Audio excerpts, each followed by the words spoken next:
নমস্কার। আজকে মাসিক রাশিফল নিয়ে আলোচনা করব। মাসিক রাশি বলতে মে মাসটা নিয়ে। মে মাসটা আমার 12টা রাশির জন্য কেমন যাবে সেটি আমাদের আলোচনার বিষয়বস্তু। কিন্তু মে মাসটা বলার আগে একটু আপনাদের কাছে বলে রাখি, এই মাসে কতগুলো বড় গ্রহ অর্থাৎ মেজর গ্রহ তার ট্রানজিট হচ্ছে। কোনটা কোনটা? বৃহস্পতি, শুক্র, বুধ, রবি, এই গ্রহগুলো কিন্তু তার ট্রানজিট হবে, এবং মঙ্গল। সুতরাং মঙ্গলের এই যে ট্রানজিট এবং বৃহস্পতির ট্রানজিট, আর চন্দ্র তো কুইক মুভিং প্ল্যানেট প্রত্যেকেই জানেন, এই যে ট্রানজিট এবং কি বৃহস্পতির সবচেয়ে বড় ট্রানজিট। কেন বৃহস্পতি বড় ট্রানজিট কেন বলছি? বৃহস্পতি মেষ রাশি যে বৃষ রাশি যাবে 12 বছর পর, অর্থাৎ বৃষ রাশিতে 12 বছর পর বৃহস্পতি ট্রানজিট হচ্ছে। এর জন্য যে 12 রাশির ক্ষেত্রে কি এফেক্ট হয় সেটা নিয়ে আমি খুব তাড়াতাড়ি প্রোগ্রাম দেবো, যে 12 রাশির ক্ষেত্রে বৃহস্পতির দৃষ্টি পড়াতে কি হবে। তা আজকে বলছি মাসিক রাশিফলে 12 রাশির ক্ষেত্রে কি এফেক্ট হবে। তাহলে তার আগে বলে রাখি যে আপনাদের অনেকের একটা কনফিউশন হচ্ছে যে পার্থক্য যে দেখাতে যে যাব, বা পার্থক্যকে অনলাইনে প্রেডিকশন দিয়ে এতবার করে বলার পর আপনারা বুঝতে পারছেন, আমার ব্যক্তিগত হোয়াটসঅ্যাপে আপনাদের মেসেজ দিচ্ছেন যে আপনি অনলাইনে প্রেডিকশন দিচ্ছেন কিনা। অফকোর্স আমি অনলাইনে প্রেডিকশন দিচ্ছি, কিন্তু সেটা পেয়েবল সিস্টেমে। First point. সেকেন্ড পয়েন্ট হচ্ছে যাদের ডেট অফ বার্থ নেই তারা কি করে, তারা অবশ্যই নির্দ্বিধায় নিঃসংকোচ চলে আসবেন, কেন আপনার নিজস্ব হাতটা রয়েছে, আপনার মুখটা রয়েছে, অর্থাৎ ফেস রিড করে পাম রিড করে যে প্রেডিকশনটা দেওয়া যায় সেটা কিন্তু হরোস্কোপের চেয়ে অনেক বেটার হয়। কেন? আপনার ইনস্ট্যান্ট বিচার, ইনস্ট্যান্ট আপনার মনের চিন্তা, আপনার সিচুয়েশন বা আপনার যে ঝড় বা আপনার যে ভালো সময়টা সেটা হাত বা আপনার মুখে সেটা প্রকাশ পাবে। আর ডেট অফ বার্থ যাদের আছে তাদের তো অবশ্যই সবকটা কম্বাইন করে বলে দেওয়া যায়। আর আরেকটা সিস্টেম আছে হোরা সিস্টেমটা, এটা কম বেশি যারা আমাদের পুরনো অ্যাস্ট্রোলজার পুরনো অভিজ্ঞ আছে তারা কিন্তু এটা জানে, হোরারি সিস্টেমে। এছাড়াও আছে নারী অ্যাস্ট্রোলজি, নদী অ্যাস্ট্রোলজি, অনেক কিছু আছে, সেগুলো মিডিয়াতে বসে ডিসকাশন করার দরকার নেই। কিন্তু আপনারা যদি মনে করেন আপনার ডেট অফ বার্থ নেই, অবশ্যই নির্দ্বিধায় নিঃসংকোচে আসতে পারেন। আর অনলাইন বা অফলাইন, অনলাইনে আপনি যে কোনো জায়গায় যে কোনো লোক অনলাইনে আপনার প্রেডিকশন নিতে পারেন, আর অফলাইনে সব চেম্বার মোটামুটি। কিন্তু আমার নিজস্ব চেম্বার যেগুলো, মানে আমি বেশি যেগুলো যাতায়াত করি তার মধ্যে মেন চেম্বার হচ্ছে আমার সিতিমোড়ের চেম্বার, আমার আসানসোলের চেম্বার, আমার বর্ধমানের চেম্বার, কৃষ্ণনগরের চেম্বার, মেদিনীপুরের চেম্বার। এই চেম্বারগুলো মোটামুটি আমাকে নিয়মিতভাবে পাবেন। আর যে চেম্বারগুলো ওগুলো মাসে একবার করে হয়। কালীঘাটের চেম্বার এটাও আমি নিয়মিত যাই। এছাড়া যে আরামবাগের চেম্বার, চুঁচুড়ার চেম্বার, বহরমপুরের চেম্বার, বাঁকুড়ার চেম্বার, এগুলো মাসে একবার করে হয়। এবার কথা হচ্ছে আপনারা যাদের একটু এমার্জেন্সি থাকে তারা যে চেম্বারগুলো আমার নর্মালি পাবেন আমাকে, সেগুলোকে আপনারা বুকিং নাম্বারে সবিস্তারে জেনে। এগুলো কেন বললাম পার্থ, আপনি বলেন পার্থ এই কথাগুলো সব প্রোগ্রামে বলছে, কেন বলছি আপনারা অনেকেই হয়তো বুঝতে পারছেন, আমাকে ব্যক্তিগতভাবে জিজ্ঞেস করছেন স্যার আপনি কি দেখেন না, খালি কি আপনি ওই রাশিফলই দিয়ে দেন, আপনি কি প্রেডিকশন দেন না। আমি এই কনফিউশনটা কাটানোর জন্য, বা অনেকে বলছে আমার হয়তো ব্যবসা হচ্ছে না, আপনাদের ছোট বড় সকলের আশীর্বাদে আমার কিন্তু প্রত্যেকদিন চেম্বারে ক্লায়েন্ট থাকে। আমি ওই গ্যাদারিং করে লোক বসিয়ে রাখি না, এটা কিন্তু মাথায় রাখবেন। কারণ অনেকে একটা ধারণা হয়ে গেছে আমার হচ্ছে না, যারা আমাদের বুঝতে পারছেন না তার জন্য তাদের কাছেই বলাটা। কেন আমরা কিন্তু এখানে যেটা এসেছি এটা সেবামূলক প্রফেশন, সেবার প্রফেশন দিতে এসেছি বলে শুধু সেবাই করে যাবো তা নয়, নিজেকেও তো সেবা করতে হবে। সবচেয়ে বড় হচ্ছে আত্মের সেবা। এবার আত্মার সেবা না করতে আপনার সেবা আমি করবো কি করে? সবসময় শ্রী রামকৃষ্ণ বলেছেন আগে তুই নিজের সেবা কর, তারপরে তুই অন্যের সেবা করবি। কারণ আত্মার সেবা কখনো যিনি উপবাস থেকে কখন মায়ের পুজো হয় না। এটা কিন্তু আপনি কতটা জানেন না জানেন, এটা কিন্তু আমি সব ধর্ম নির্বিশেষে সবার জন্য বলছি। এবং কি একটা কথাই বারবার বলছি, আমার কাছে সব ধর্মের লোকেরাই আসছেন, যেমনি আপনারাও আসতে পারবেন, এইটাও আপনাদের কাছে কোনো কনফিউশন থাকার দরকার নেই। যে এবার কিন্তু আমি আলোচনায় চলে আসি। প্রথম পয়েন্ট চলে আসি আপনার যে চন্দ্রের যে 1 তারিখ অনুযায়ী চন্দ্র কোন জায়গাটায় বসে থাকবে। চন্দ্র থাকবে মকর রাশিতে। চন্দ্র যখন মকর রাশিতে থাকবে এরপরে চলে বুধ। বুধ কিন্তু এই মুহূর্তে মীন রাশিতে বসে আছে 10 তারিখ, অর্থাৎ 10ই মে শুক্রবার 7টা 3 PM মানে অর্থাৎ সন্ধ্যে 7টার সময় মীন রাশি ছেড়ে মেষে যাবে। তারপর আবার 31 তারিখে কিন্তু আবার মেষ রাশি ছেড়ে বৃষ রাশিতে যাবে। মীন রাশি ছেড়ে মেষ রাশিতে যাবে কবে? 10 তারিখে। আবার একই ইয়েতে একদম শেষ দিনে অর্থাৎ 31 তারিখে মে মাসের, তখন যাবে মেষ রাশি যে বৃষ রাশি। এটা হচ্ছে বুধের হয়ে গেল। এবার চলে যায় সূর্য।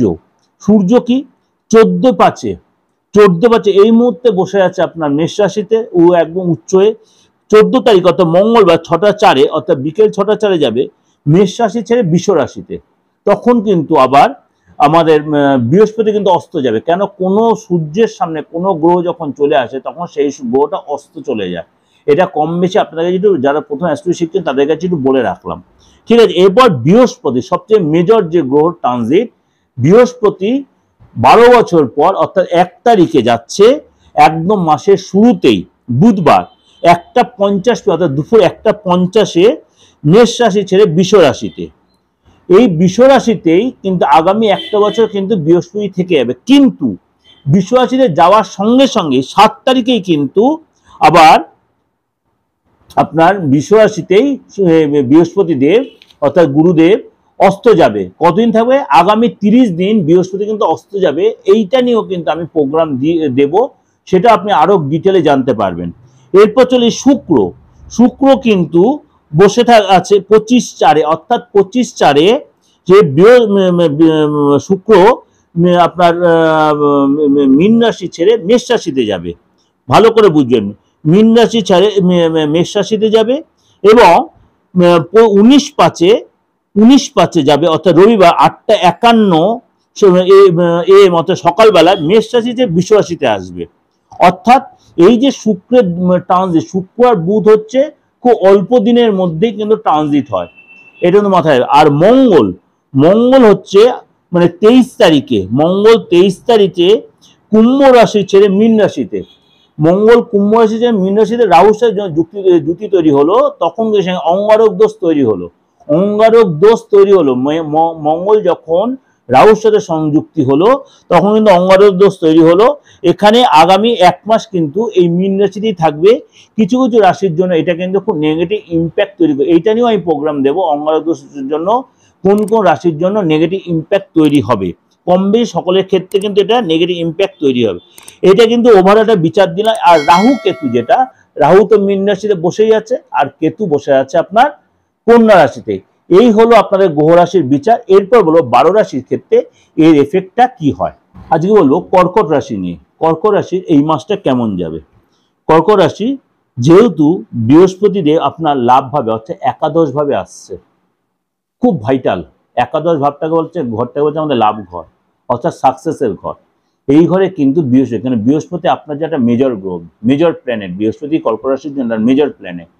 এই যে ট্রানজিট হচ্ছে একাদশ ঘরে বৃহস্পতি, একাদশে বৃহস্পতি কথাতে বলে দারুণ সাকসেস দেবে। যদি বাচ্চারে বৃহস্পতি ভালো আসে, আপনার কিন্তু এই সময় মনের ইচ্ছা পূরণ হওয়ার যথেষ্ট সুযোগ, আপনার পদ প্রমোশন হওয়ার সুযোগ, আপনার অবিবাহিত থাকলে বিয়ে হয়ে যাওয়ার সুযোগ, আপনি নতুন কোনো ব্যবসা আরম্ভ করতে পারেন, নতুন কোনো যোগাযোগ হতে পারে, বা আর্থিক যারা আপনি বেকার থেকে এইসব আর্থিক যারা নতুন কোনো চাকরি পেতে পারেন, নতুন সরকারি চাকরি চেষ্টা করেন সেটা পর্যন্ত পেতে পারেন। এইসব কিন্তু অনেক কিছুই আপনার হতে পারে এবং ফরেন যাওয়ার বা বাইরে যাওয়ার কোনো সুযোগ আপনার হতে পারে, উচ্চশিক্ষা করতে চাইছেন এইসব কিন্তু হতে পারে। এবং পৈতৃক মানে পিতার থেকে এরকম কোনো কিছু লাভ, মানে গুরুজনের থেকে কিছু লাভ পেতে পারেন। অর্থাৎ এই সময় কিন্তু আপনার ঢাইয়া চললেও কিন্তু এই জিনিসগুলো কিন্তু আপনি অবশ্যই সাপোর্ট পাবেন। প্রথমে চলে আসে আর্থিক জায়গাটা। দশমে যেহেতু আপনার সূর্য এবং শুক্র হবে, কম্বাইন্ড হবে, সুতরাং কিন্তু আপনার কিন্তু এই সময় সরকারি লাভ বা সরকারি কোনো চাকরি বা আপনি সরকারি চাকরি করে দেন সেখানে পদ প্রমোশন বা কোনো ইনক্রিমেন্ট এগুলো কিন্তু হতে পারে।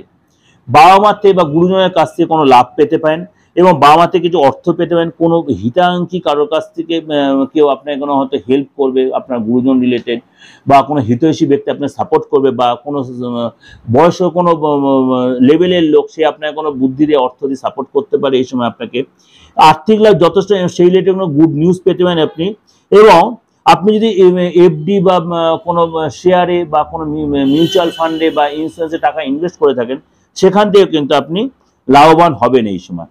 যদি মানে এইগুলো তো আপনার টোটাল আর্থিক জায়গাটা যথেষ্ট বললাম, কেননা আপনার যদিও ঢাইয়া চলছে বৃহস্পতির ট্রানজিটে কিন্তু আপনার জন্য কিন্তু মানে গুরুর আশীর্বাদ হয়ে আসছে, এটা কিন্তু কর্কট রাশির জন্য একটা যথেষ্ট ভালো সময় আসছে। ফ্যামিলি জায়গাটা একটু বলি, ফ্যামিলি জায়গাটা বলি যেহেতু আপনার কিন্তু ফ্যামিলিতে এইসব মাঙ্গলিক কাজ হতে পারে, কোনো বিয়ে হয়ে যেতে পারে, আপনার নিজের হতে পারে, আপনি যে অবিবাহিত হন আপনার নিজের বিয়ে হতে পারে, আপনার ফ্যামিলিতে কোনো ভাই বোনেদের বা আপনার কাজিনদের কোনো এরকম হতে পারে, কোথাও যেতে পারেন, কোনো তীর্থস্থানে যেতে পারেন এই সময় সবাইকে নিয়ে, আপনি ফ্যামিলির লোকেদের নিয়ে। এবং কি আপনি ফ্যামিলি বাবা মাকে থেকে কোনো গুড নিউজ পেতে পারেন, বা আপনার হয়তো কোনো অশান্তি ঝামেলা চলছিল সম্পত্তি রিলেটেড, সেই ঝামেলাও কিন্তু এই সময় মিটে যাবে। আপনি যদি স্টুডেন্ট হন এই সময় কিন্তু আপনাকে কেউ আননেসেসারি উত্তেজিত করার চেষ্টা করবে, ইনসিস্ট করবে অশান্তি করার জন্য। সুতরাং এই সময় কিন্তু কোনো কারণে কারোর কথা প্রবর্তিত হয়ে বাদ বিবাদে জড়িয়ে পড়বেন না। আর্থিক লস হতে পারে এই সময়, কিন্তু সাবধান, কোনো কাউকে টাকা ধার দেবেন না বা কোনো কার ব্যাপারে বেশি মাথা ঘামাতে যাবেন না। আননেসেসারি কারোর সাথে তৃতীয় ব্যক্তির কোনো ঝামেলা অশান্তির মধ্যে মেটাতে যাবেন না, তাহলে কিন্তু আপনি কিন্তু সেই কেস খেয়ে যেতে পারেন, থানা পুলিশে এইসব ঝামেলায় জড়িয়ে পড়তে পারেন, বা চুরি হতে পারে, কোনো যে হারিয়ে দেয় অর্থাৎ লস হতে পারে। কিন্তু ওভারঅল শরীর স্বাস্থ্যটা একটু বলি, মনটা কিন্তু একটু অস্থির থাকবে, হওয়া কাজ হয়তো একটু মাঝে মাঝে আটকে যেতে পারে, সাবধান, বারবার বলছি। এটা কিন্তু মানে বৃহস্পতি যদি একটা বছর জন্য ট্রানজিট হচ্ছে, আর একটা কিন্তু বলছে মে মাসে, মুডটা কিন্তু একটু অফ থাকতে হবে, কোনো কোনো কারণে দেবে লোকের সাথে একটু বাদে বিবাদে জড়িয়ে পড়তে পারেন। যদি আপনার প্রেশারে এরকম প্রবলেম থাকে, প্রেশারটা তো বেড়ে যেতে পারে, প্রেশারটা লো হতে পারে, রাত্রে হয়তো ঘুমটা কম হবে, অনিদ্রা হতে পারে, হয়তো ঘুমের ওষুধ খেতে হতে পারে, কিন্তু সেগুলো অবশ্যই ডাক্তার সাথে কনসাল্ট করে করবেন। এবং খাবারের জায়গাটা খুব সাবধানে, খাবারে কোনো ইনফেকশন বা খাবার থেকে কোনো বিষক্রিয়া এই ধরনের কিন্তু প্রবলেমটা হতে পারে, অর্থাৎ খাবারটা একটু মেপে খাবেন, এটাই হলো সবচেয়ে বড় কথা। আপনি যদি বিবাহিত হন, আপনার তাহলে আপনার সন্তান যদি থেকে থাকে বিবাহিত হলে, সন্তানকে নিয়ে কিন্তু আপনার একটু চাপ থাকবে, যেহেতু মঙ্গল ও অঙ্গারক দোষ তৈরি করছে, তার জন্য সন্তান কিন্তু কোনো কারণে চোট আঘাত লাগলে পড়ে যেতে পারে, রক্তপাত হতে পারে, কোনো শর্ট সার্কিট হতে পারে, কোথাও আগুনের কোনো ব্যাপার হতে পারে, কোনো জিনিস চুরি হয়ে যেতে পারে, পেটের প্রবলেম হতে পারে, অ্যালার্জি হতে পারে, বাদ বিবাদে জড়িয়ে পড়তে পারে, বা রাস্তাঘাটে চলাফেরা কোনো হয়তো আপনার সন্তান তো একটু বড়, সেখানে তো কোনো ঘুরতে গিয়ে কোনো একটা বিপদে পড়ে গেল বা অ্যাক্সিডেন্টে পড়ে, এই মাসটা কিন্তু একটু সাবধানে মেনটেন করার চেষ্টা করবেন সন্তানের ক্ষেত্রে। এটা কিন্তু একদম স্ট্রিক্টলি আপনাদের জন্য বললাম।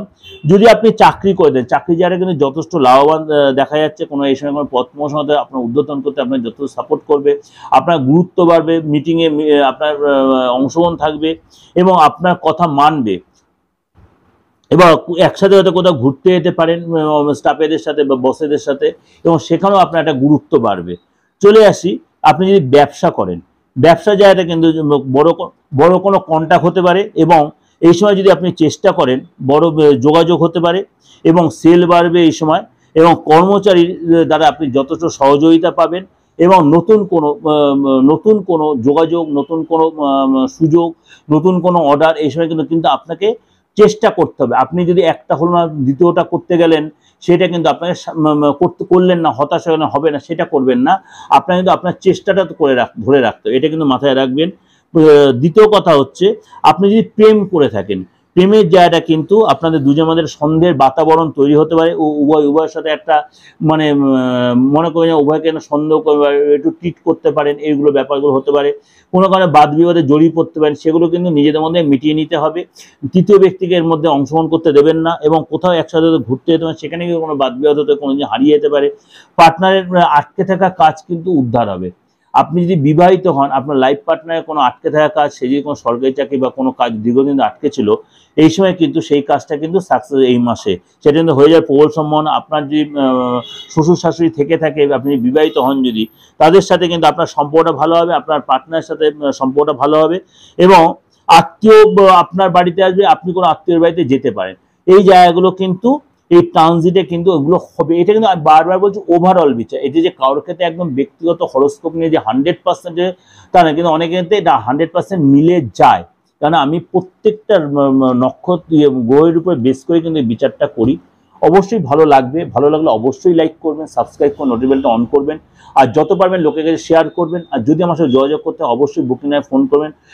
ডেট অফ বার্থ থাকুক আর নাই থাকুক, হরস্কোপ থাকুক আর না, নিশ্চিন্তে নির্ভয়ে আপনি যোগাযোগ করে নিতে পারবেন। কারণ হাতটা রয়েছে, আপনার মুখটা রয়েছে, কারণ হাতের ছবি মুখের ছবি থাকলেই একদম প্রপার প্রেডিকশন দিয়ে দেওয়া যায়। যদি সেটা সামনে এসে প্রেডিকশন নেন আরও বেটার হবে।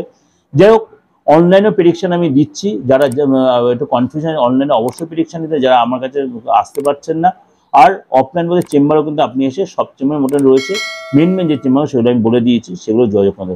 আর বুকিং অর্ডার একবার বলে দিই, 8910973325 94339601, এই দুটো বুকিং নাম্বার। অবশ্যই বুকিং আপনি সম্পূর্ণটাই জেনে নিতে পারেন। আজ নমস্কার। সারা মাস, সারা সপ্তাহ, সব দিনটা আপনার ভালো। আর দৈনিক রাশিফল, মাসিক রাশিফল, বার্ষিক রাশিফল, সব রাশিফল দেওয়া আছে, সব পরে আপনার দেখতে হবে। আজ নমস্কার, ভালো থাকুন।